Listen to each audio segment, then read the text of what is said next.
Pak Amoroso Katamsi ditanya waktu di TV One, beliau ditanya umur berapa ketika memerankan Soeharto, lalu menjawab ketika dimulai syuting tahun 1981 berumur 43 tahun. Lalu ditanya lagi beliau, umur berapa saat peristiwa G30 SPKI terjadi, lalu menjawab spontan, umur 27 tahun.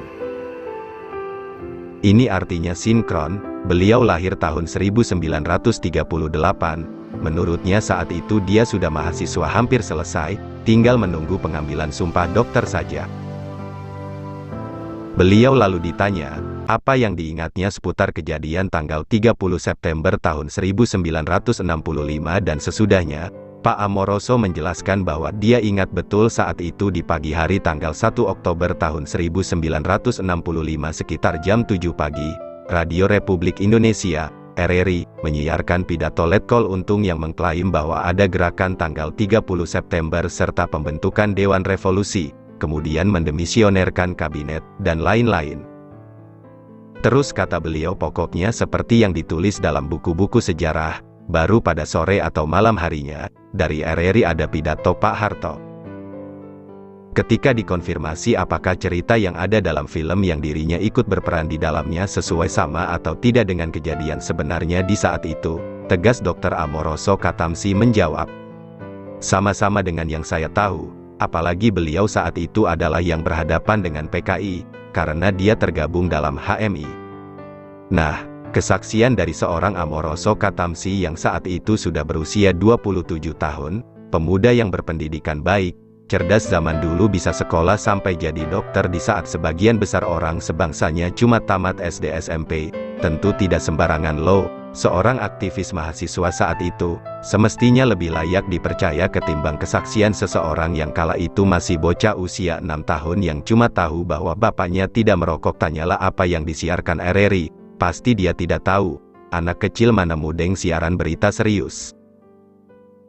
Kata beliau bercerita, saya melihat di ILC kan kemarin, kisah sejarah penyiksaan. Saya di sini melihat langsung mas, di sini saja sud kayak gitu mas. Terus reporter bertanya anak-anak melihat langsung. Terus ucap beliau saya melihat langsung.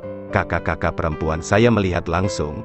Terus kata beliau ada suara tembakan keras, saya kebangun terus pergi ke kamar bangunin yang lain. Kalau misalkan di film itu masih bagus mas, coba kalau aslinya diseret kayak binatang, ucap beliau. Diseret sampai keluar terus dilempar lalu berangkat mereka. Terus tidak lama beliau menangis.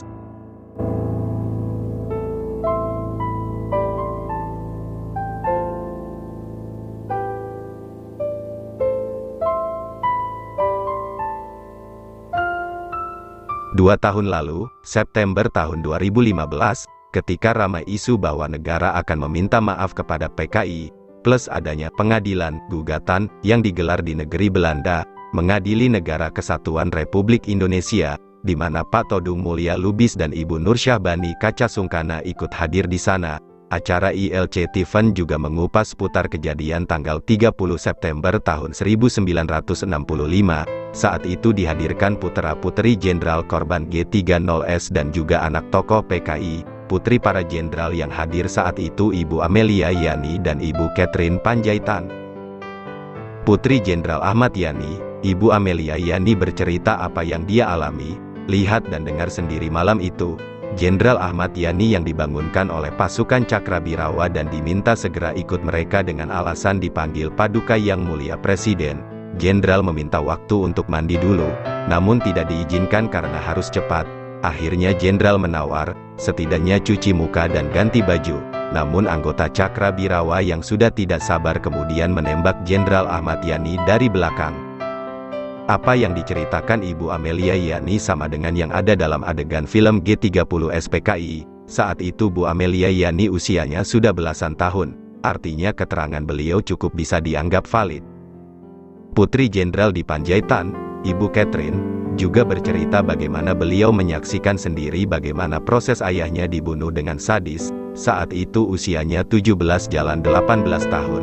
Dia melihat dari atas balkon rumahnya, ketika bapaknya dipukul dengan popor senjata kemudian ditembak tepat di kepala oleh Cakrabirawa. Kemudian tubuhnya diseret sampai ke depan rumah, lalu ketika di depan pagar rumah, tubuh jenderal di Panjaitan dilemparkan lewat pagar kemudian dimasukkan ke dalam truk. Catherine muda saat itu berusaha mengejar bapaknya yang diseret, tapi tentu saja tak terkejar. Dalam keputusasaan dia histeris dan meraupkan ceceran darah bapaknya ke wajahnya. Catherine mengakui memang itu yang dilakukannya saat itu, sama persis dengan yang digambarkan dalam adegan film. Kesaksian Catherine 2 tahun lalu, diulang tadi malam sekitar jam 8 di iNews TV. Ibu Catherine diwawancarai secara live by phone oleh host iNews, dan ditanya pendapatnya soal nyinyiran sebagian masyarakat yang mengatakan film G30 SPKI adalah tidak sesuai dengan kejadian sebenarnya alias tidak benar. Catherine balik mempertanyakan bagian mana yang tidak benar. Beliau kembali mengulang cerita kejadian 52 tahun lalu, sama persis dengan yang diceritakannya saat diundang hadir di ILC 2 tahun lalu. Sampai pada bagian dia melihat bapaknya dipukul dengan senjata lalu ditembak di kepala hingga otaknya berceceran. Catherine mengaku dia masih merinding saat menceritakan itu. Shocknya tidak mudah hilang bertahun-tahun karena dia menyaksikan sendiri kejadian malam itu, saat usianya 17 tahunan.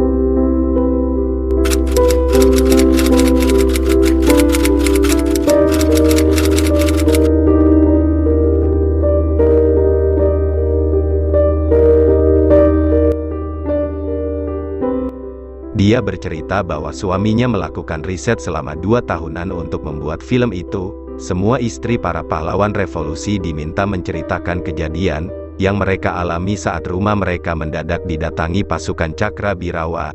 Para ibu itu didampingi putra dan putrinya yang ikut menjadi saksi hidup. Khusus Ibu Ahmad Yani yang malam itu tidak sedang berada di rumah, karena sedang di rumah dinas. Kesaksian diberikan oleh anak-anak beliau. Bahkan Ibu Ahmad Yani sampai nyaris pingsan ketika mengetahui bagaimana kematian suaminya. Menurut Jajang, setiap peristiwa penculikan jenderal syutingnya selama 1 minggu. Misalnya serangkaian syuting peristiwa penculikan dan pembunuhan Jenderal Ahmad Yani, waktunya 1 minggu. Syuting kejadian di rumah Pak Nasution juga 1 minggu. Begitu pula syuting di rumah korban yang lainnya. Uniknya, syuting skene penculikan secara tidak sengaja selalu tepat pada malam Jumat, sama dengan kejadian sebenarnya yang terjadi pada Kamis malam Jumat. Setiap syuting film, anggota keluarga jenderal yang bersangkutan selalu hadir untuk menyaksikan adegan demi adegan, untuk memastikan akurasinya, apalagi lokasi syuting memang di rumah kediaman tempat kejadian sebenarnya berlangsung. Jadi, di mana letak ketidakbenarannya? Kalau soal Aidit merokok, diakui oleh Jajang bahwa itu memang tafsiran Arifin untuk menggambarkan seseorang yang sedang mencari ketenangan di tengah ketegangan, biasanya merokok. Efek asap diperlukan oleh sutradara untuk memberikan efek dramatisasi suasana. Hal ini dibenarkan oleh Prof. Salim Said Selasa malam di acara ILC, bahwa tafsiran sutradara itu sesuatu yang lumrah untuk memberikan dampak dramatis dalam suatu adegan. Jadi tidak layak diributkan, hanya karena adegan Aidit merokok maka semua adegan dalam film itu bohong. Lagi pula, Ilham Aidit anak DN Aidit hanya meributkan soal bapaknya yang tidak merokok bukan, tapi dia tidak bisa membantah alur gerakan tanggal 30 September malam itu. Anak umur 6 tahun mana tahu hal-hal serius, sesuai dengan usianya yang dia tahu hanyalah bermain, makan, dan mungkin ingatan tentang kenangan manis bersama keluarga terdekat. Ade Irma Suryani Nasution saat itu juga berumur 6 tahun, dia juga tidak paham apa yang sedang terjadi malam itu sebabnya dia tertembak. Kalau saja dia sudah dewasa atau minimal remaja, tentu nalurinya akan merasa takut dan logikanya pasti akan menuntunnya untuk berlindung, cari aman, justru karena dia bocah cilik yang tak tahu apa-apa. Soal dipilihnya Arifin C. Nur sebagai sutradara, Jajang bercerita saat itu Pak Dipo G. Dwipayana, Direktur PPFN, Pusat Produksi Film Negara, mencari sutradara yang akan diminta untuk membuat film sejarah tentang peristiwa G30 SPKI. Gunawan Muhammad menyarankan nama Arifin C. Nur dan Teguh Karya sebagai sutradara kawakan saat itu. Pak Dipo kemudian memilih Arifin. Jadi, kalau akan dibuat film baru soal peristiwa G30 SPKI, sanggupkah menghadirkan saksi mata yang masih hidup dari setiap pelaku dan korban istri para jenderal pahlawan revolusi? Setelah 52 tahun berlalu, saya yakin sudah banyak yang wafat, atau malah sudah wafat semuanya.